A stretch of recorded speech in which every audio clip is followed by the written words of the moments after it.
Imagine a side of Hawaii rarely seen in travel brochures. Not Waikiki's crowded beaches or Maui's luxury hotels, but quiet villages that seem untouched by the modern world. Some are hidden behind steep cliffs. Others are reachable only by winding roads or small ferries. In these places, time feels paused, and the rhythm of life is set by the sound of waves. These are the 15 most remote and unique towns in Hawaii, where beauty meets solitude, and every corner holds a story few have heard.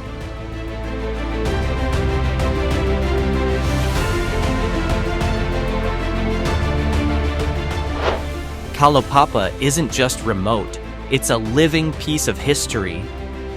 Tucked beneath 2,000-foot sea cliffs on Molokai's north shore, this village is accessible only by small plane or a steep descent along a rugged trail. In the late 1800s, Kalaupapa was turned into an isolation colony for people with leprosy. Over 8,000 were sent here, cut off from the rest of the world.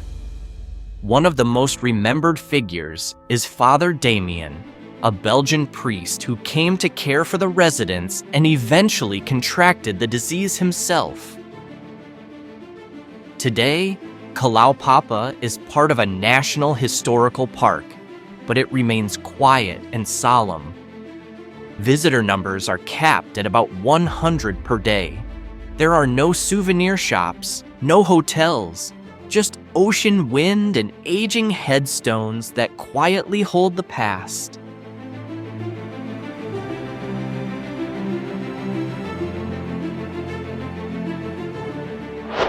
Often called the Forbidden Island, and it's not just a nickname. This island, Niihau, has been privately owned by the Robinson family since 1864 and is nearly closed off from the outside world.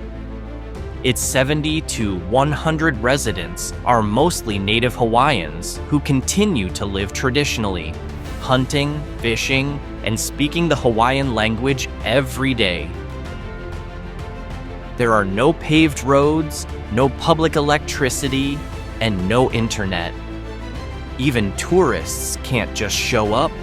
Visits are by invitation only, granted directly by the Robinson family. The town's name, Puʻuwai, means heart, fitting for a place that beats quietly as the purest form of Hawaiian life, untouched by the modern world.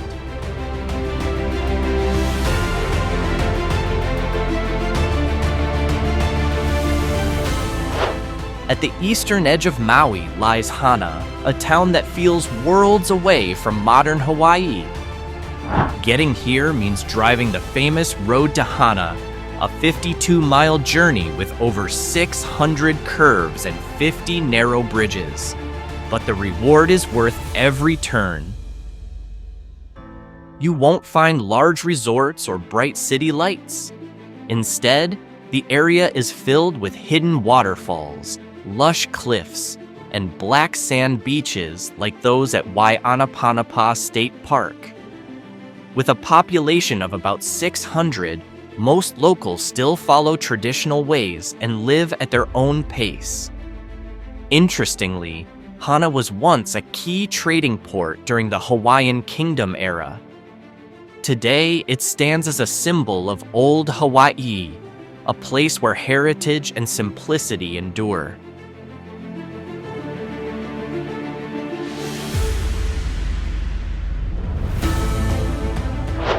A small, quiet town rich in history.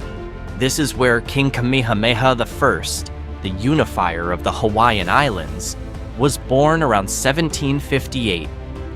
In the center of town stands his iconic bronze statue, which nearly sank in the ocean during its journey from Europe. Today, the statue is a proud symbol for locals. Kapa is surrounded by lush forests and narrow roads that lead to Pololu Valley, one of the island's most breathtaking viewpoints. the population is under 2,000, and most residents live simply, relying on small-scale farming and local tourism.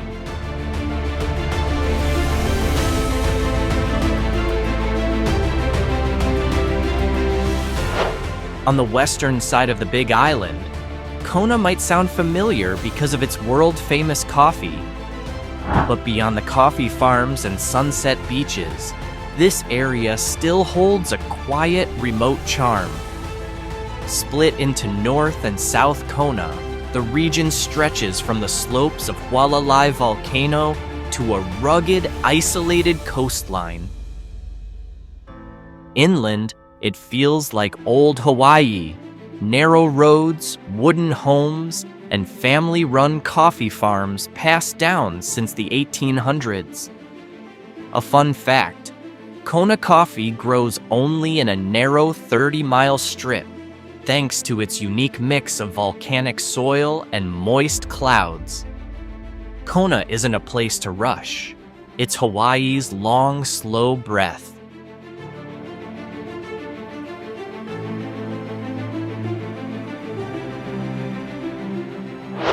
If Kona is Hawaii's calm breath, Ka'u is its deepest heartbeat.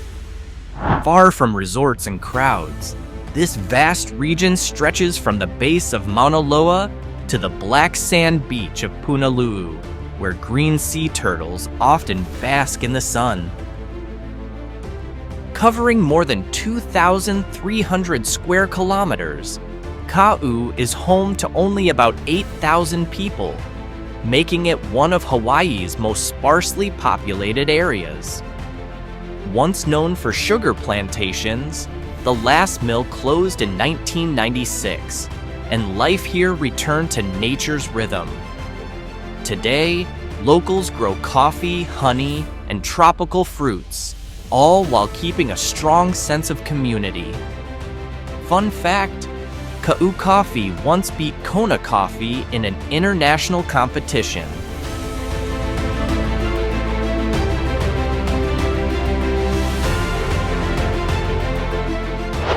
From the hot lowlands of Ka'u, the road climbs to the highlands and leads to Volcano Village, a small town on the edge of Hawaii Volcanoes National Park.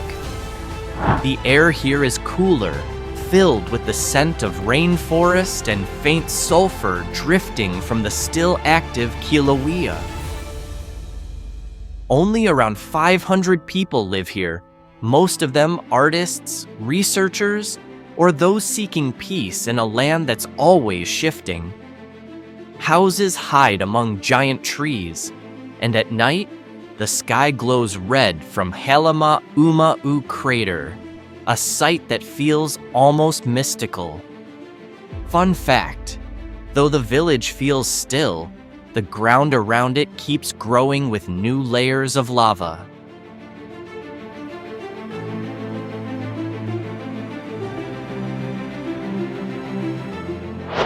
Here, history meets wild nature in a way that feels nearly sacred. Waimea is known as the place where British explorer Captain James Cook first landed in Hawaii in 1778. But don't expect a big city. Waimea still feels like a quiet fishing village, nestled between the red cliffs of Waimea Canyon, often called the Grand Canyon of the Pacific. The population is about 10,000, but the atmosphere feels bigger than numbers. Dry air, warm sea winds, and the sound of wild chickens roaming the streets make the town feel unique. Small as it is, Waimea has a calming energy, a place where time seems to move slowly, in step with the waves that break along Kauai's shores.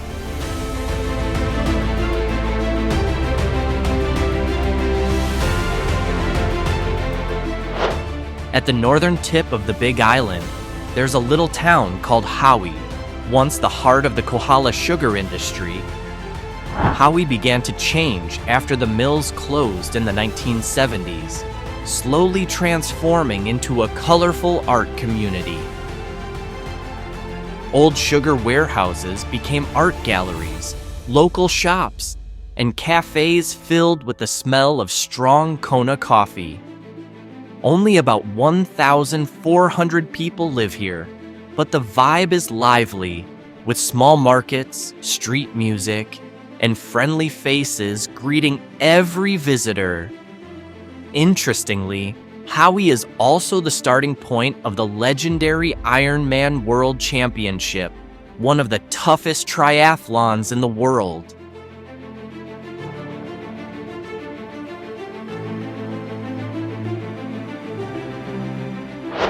This small island was once nicknamed Pineapple Island, having been home to the world's largest pineapple plantation, owned by Dole. At its center sits Lāna City, the island's only town, quiet, orderly, and like a preserved postcard from the past.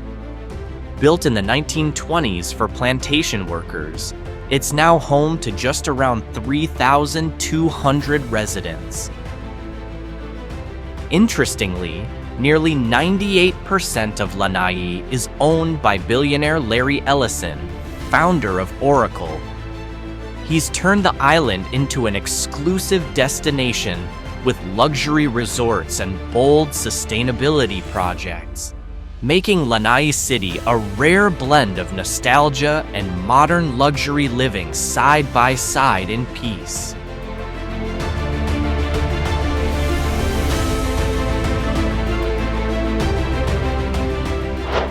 Still on Hawaii Island, there's Nīnole, a small seaside community on the southeastern coast that's often overlooked by tourists. The village is quiet and green, surrounded by steep cliffs and old sugarcane fields slowly being reclaimed by nature. The air is humid and fresh, with the Pacific Ocean's waves providing a constant backdrop. Fewer than 200 people live here, most of them relying on small farms or local jobs in Hilo. Despite its size, Nīnole has a notable past. In the 1880s, the area nearly vanished under a Mauna Loa lava flow, but was spared when the lava shifted course at the last minute.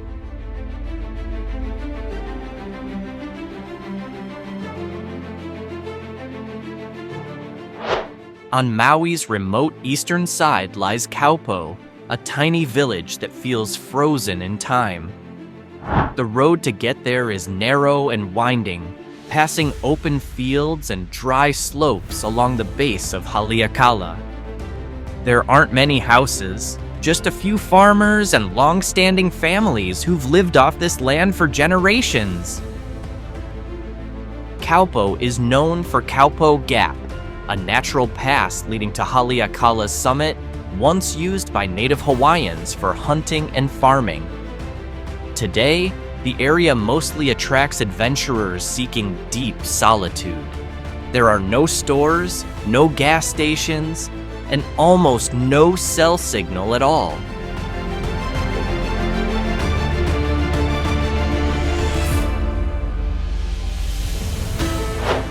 On the island of Molokai, Kaunakakai beats like a slow heart in the middle of stillness. There's none of the tourist buzz like in Maui or Oahu, just a long pier reaching into deep blue waters where local fishermen tie up their boats. That pier, Molokai Wharf, is said to be the longest in all of Hawaii. Kaunakakai has a charm that's simple but genuine. You still hear people greet each other with warm aloha, and small shops like Kanamitsu Bakery, around since the 1930s, are known for hot bread sold at midnight. While peaceful, the town holds a quiet story of resistance. Locals have fought off large developments that threaten their traditions and land.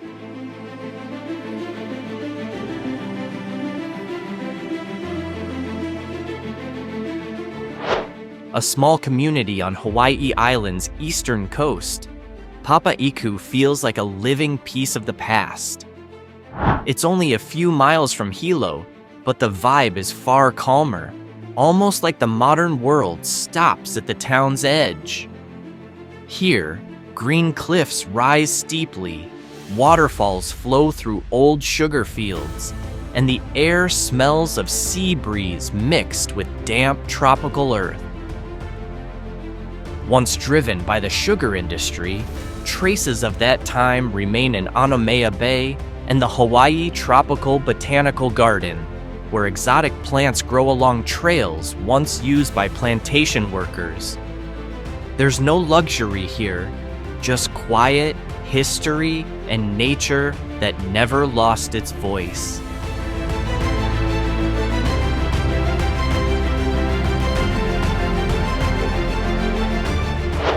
On the southeastern side of Hawaii Island, Kalapana was once a beautiful coastal village, until Kilauea changed everything. In 1990, a massive eruption swallowed nearly the whole town, burying homes, roads, and even the beach under lava dozens of feet thick. What remains now are bits of old foundations and black stone that still steams in the sunlight. Even so, Kalapana isn't truly gone. Some residents returned and rebuilt their lives on new land, carrying Hawaii's spirit of strength and aloha. At the end of the road lies Kaimu Black Sand Beach, newly formed from volcanic ash, a sign that even after destruction, nature can create something beautiful